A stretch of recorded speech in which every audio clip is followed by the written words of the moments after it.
And we are live here at Novak HQ, and we're going to be talking about businesses that thrived during COVID. I'm here with Jessica Patterson. Stay tuned, guys. Let's make this happen.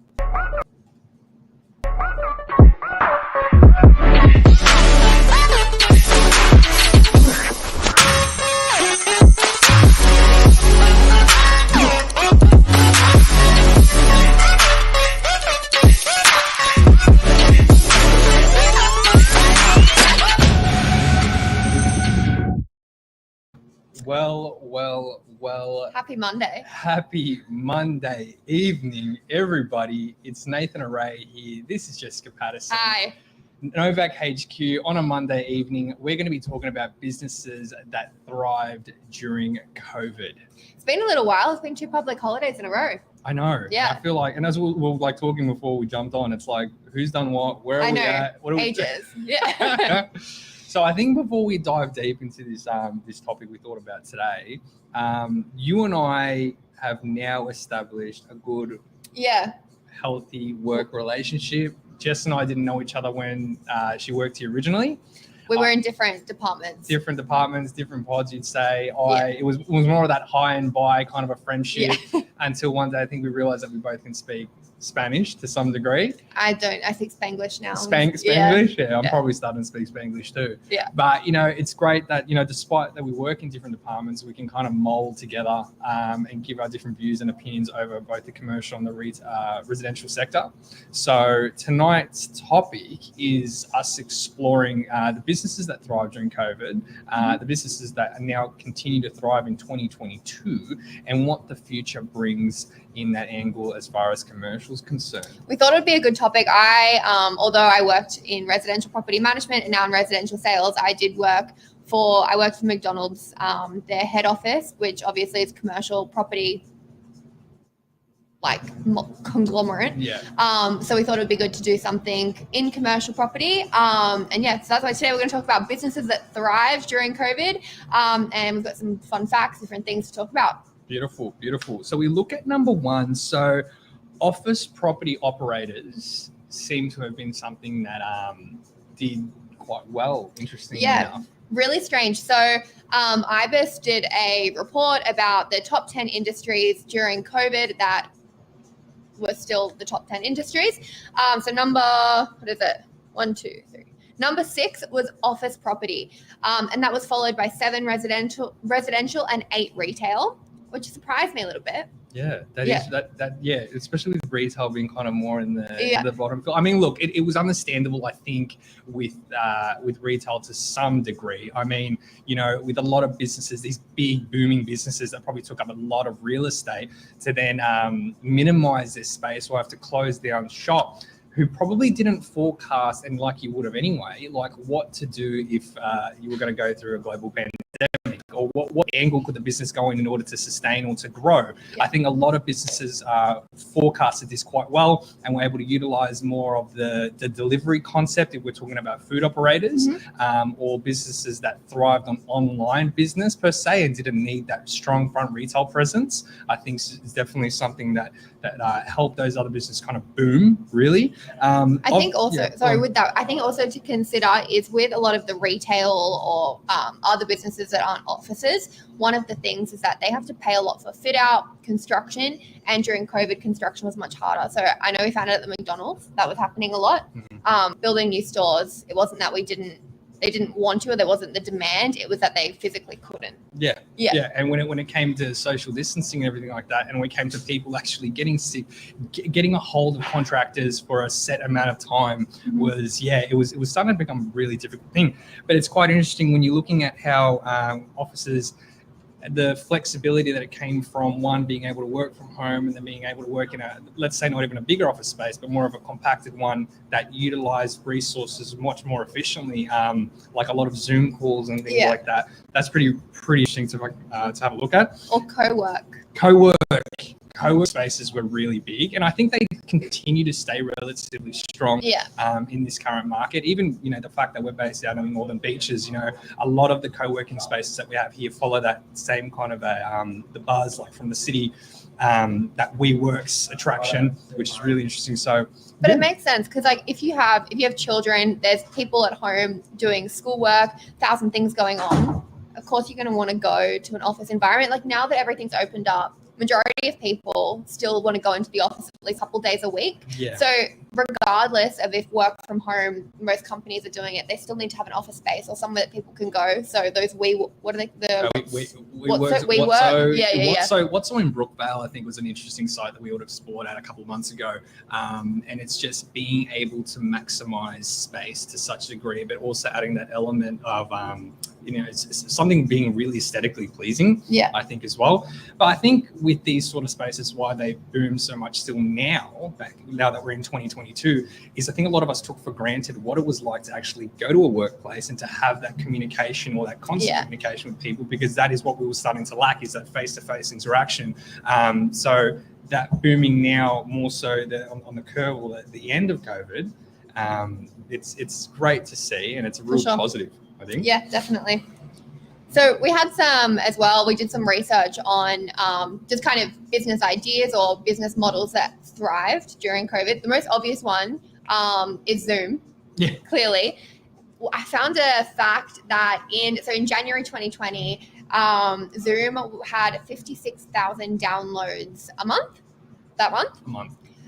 In March, when the pandemic started, it was 2.13 million downloads. So Zoom was thriving, absolutely thriving. I think if it wasn't Zoom thriving, it was Netflix. Yeah. Interestingly enough, or not even. And then you look at now, and Netflix is going through a little bit more of a decline because there's just so many more platforms to view things from. Another angle again, thriving businesses doing incredibly well even up until now. Netflix is interesting too, actually, because, you know, they started as, it was Video Easy. I think Video Easy or one of those. Or like Blockbuster. Yeah, one of them. I think it was Blockbuster. And Netflix came to them with the idea of like doing home delivery DVDs. And they said, no, that's a terrible idea. Wow. And then now home delivery DVDs, obviously they've gone next level because DVDs isn't a thing, and they're still going strong. So I think that business foresight of going, actually, think of something a bit different, and, you know, something like a pandemic hits and you do amazing, but still thinking ahead. I think Novak, that's why we stayed strong, was because everyone's so used to doing things a bit different, like filming ourselves walking around in a property for most people isn't the norm, but for us it was. So it wasn't like it was a huge jump when the pandemic started. No, absolutely. And look, it's funny because some might find it quite difficult to actually get in front of a camera and to relay information. I mean, look at us standing here in the evening, Monday evening, and we're blurting out information. But when you find the purpose behind why you're actually doing that, that's what then makes the business successful, and that's why it continues to boom. It's 2022. I mean, if you're not holding a phone and you got it in front of your face, you're doing something with it. Yeah. You probably not using your phone properly anymore. Regardless of the industry. Like, absolutely. Just say you run a gym, you should be doing social media of the gym. Or if you have a restaurant, you should be posting that everywhere. Like, I think people that weren't doing that before are the people that got caught out. Yeah, definitely. Now, I think leading on and moving forward for what we've been discussing, businesses I think that we had direct impact with during COVID and transitioning now into a real strong 2022. I mean, I can't believe what crazy. Was it 4? 5? 5 months in. Yeah. My God, I think my brain's back in March. I know, same. But businesses that did incredibly well and transitioning now is, and I'll start with number 1, food industries. And it didn't even need to be the big guns, but it's definitely food-based delivery. Yeah. They definitely wanted to be utilizing Uber drivers, Deliveroo. Goodness me, if your food options or your food items didn't have that available, then it probably wasn't going to win. But that was a win-win for a lot of food outlets. And drive-through. I think as well, even though delivery has trumped drive-through a lot, like in recent times, still, I think during lockdown, you were allowed to go to drive-through. Yeah. So everyone was going through drive-through because it was your excursion. Yeah. And I think another business now that's done incredibly well post COVID leading 2022 is gyms. I think now people became a lot more health conscious during the pandemic periods, just those highs and those lows. I think, being indoors and not being able to go so much as for a walk. Yeah. You didn't really think much about your gym membership anymore. It just rolled on and on a fortnightly basis and it chewed your account. But now so many people are just like, nah, got to get back into the gym. Yeah. Got to get my hands on some equipment or a personal trainer. A lot of people did end up buying their own equipment, I think, during those. Or one of those at-home plans, like the Chris Hemsworth one. Oh, I've seen that one. Businesses like that did so well because people were exercising from home, and gym memberships are expensive. Like that's the main reason people don't do it. Yeah. So when they had these options that were a lot cheaper, you could do them from home. You could be watching a baby while you could be exercising. And a lot of these people didn't, like, for instance, that were branching off from a gym being closed and then utilizing social media to attract their business. They didn't need to be hiring out a big space or a venue, for instance. They could be doing this from home, which was really neat. But now that places are open again and they have that flexibility of having the space to transform and to have more people in, it's definitely adapted quite well. I love this one. My favorite. Doggy Daycare and Grooming. Like that's so good. A huge one. So what happened during the pandemic, everyone realized how lonely they were and decided that they wanted to get a pet, so there's pros and cons. The pros, a lot of dogs' lives got saved because they would have been killed in like the pound. However, on the flip side, now there's all these people that have these pets that they can't look after. Yeah. Which does mean if you're a doggy daycare, you're smashing it.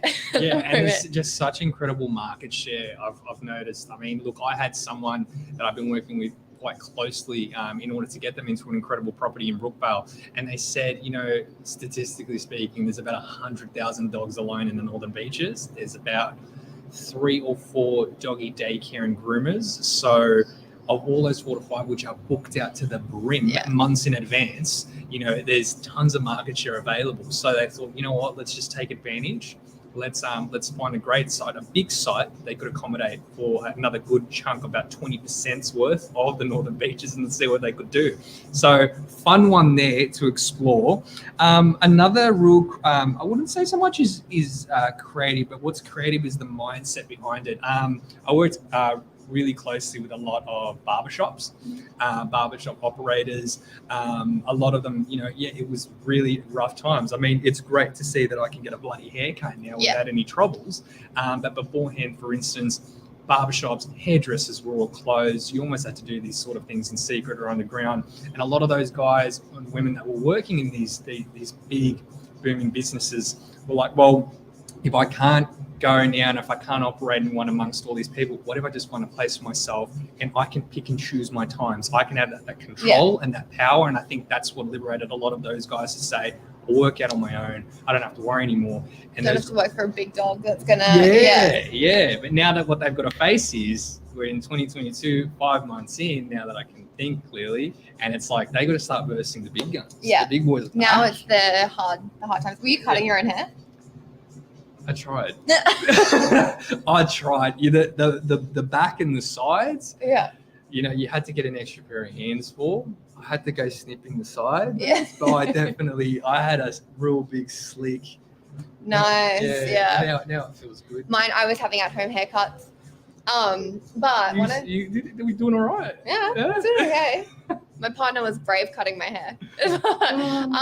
But with that as well, with people coming out with these small businesses because they are splitting from the big company, one of the other things we found was a lot of beautician or beauty companies opened up. So whether that was eyelash techs, nail techs, and I think there's 2 reasons. I think it's partly because people want to be their own boss, but also because if you have more time at home, people picked these new hobbies and they had more time to learn a new skill. Yeah. Like I learned how to do acrylic nails, Unreal. Which and a lot of girls did, but the girls who didn't, they'd see my nails and they go, oh my God, it's a pandemic. How do you have long nails? And I think a lot of girls that started doing those things or learning how to do eyelashes, they thought this is a money maker. And because they generally, we're going a bit blurry there. Yeah, so I think it's great for them. I also think they are going to have less competition. Although the big companies are coming back now, I think they are going to have less competition because a lot of the beauty, like eyelashes or nails, if you're a girl, you would know they're very expensive. But generally, the independents do it a lot cheaper. Yeah. So I think that will be the price difference. The price difference will help them retain clients, we hope. Yeah, and that's so interesting that you brought that up. It's like, that's right. A lot of people in their spare time picked up new skills that they, monetized really well.